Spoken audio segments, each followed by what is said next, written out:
time for another exciting Gobbet Opus, number 19. Seizures, Julius, from September 25th, 2008. By the way, I seem to have a bug today, some sort of viral syndrome. I have my interfere on. I suppose it's because I took echinacea vitamin C last night. Every time I do, I seem to get a viral syndrome. Or maybe it's the weekend and I didn't wear my work shoes. Because I've noticed whenever I don't wear my work shoes, I get a cold. Anyway, the call today was about a patient with a Hispanic surname and a seizure. In my world, that combination is cysticercosis, the pork tapeworm, Tinea solium. Pork, the other white meat. Actually, that's cat. Turns out that pigs have their very own tapeworm. If you eat undercooked pork and then you get the Tinea larva, which then travels to your brain where it forms marble-sized fluid-filled cysts with little parasites in them. Or you can acquire it inadvertently, one hopes, from eating human poo from a carrier. Sometimes you can see the parasite on the CAT scan, looking like a little teeny fetus in a womb. The parasite can live up to 25 years. Ugh, can you say ick?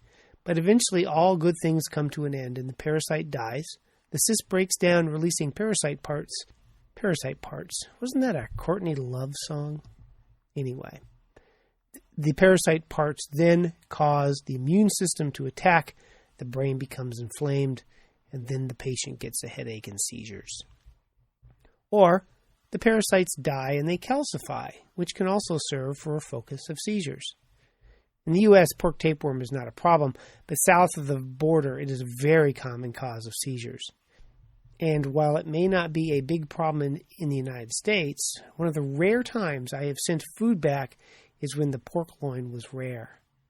I just couldn't eat it. I also do not like pigeon rare, but that's more for aesthetic reasons. The French tend to serve it that way. The result of treatment is problematic, and while I would not want to live with a parasite in my head, the literature suggests that the best you can get from treating cysticercosis is a decrease in the seizure rates. But you may say to yourself, I don't eat pork. Where did I get this large automobile? How did I get here? I'm Orthodox. I don't eat pork. Well, there was an outbreak in New York City in an Orthodox Jewish community where 4 people developed neurocysticercosis and several others had serologic evidence of the disease.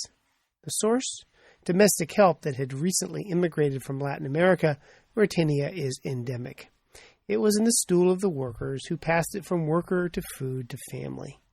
So even if you do not eat the food or travel to where the disease is found, the infection can still come to you. Also of interest, DNA analysis of tapeworms suggests that pre-humans acquired tinea from hyenas and other cats, the definitive host, after eating antelopes, the intermediate host, and then passed it on to pigs and cattle later when we domesticated them. In evolutionary scheme of things, we gave the tapeworm to the pig. So really, the pigs are just giving back what we originally gave them. As I say, I'm somewhat skeptical that treatment of cysticercosis leads to an improved outcome, but you'll probably get a course of praziquantel, but more importantly, dexamethasone. The relevant article is from the New England Journal of Medicine in 1992, Neurocysticercosis in an Orthodox Jewish Family in New York City, volume 327, page 692.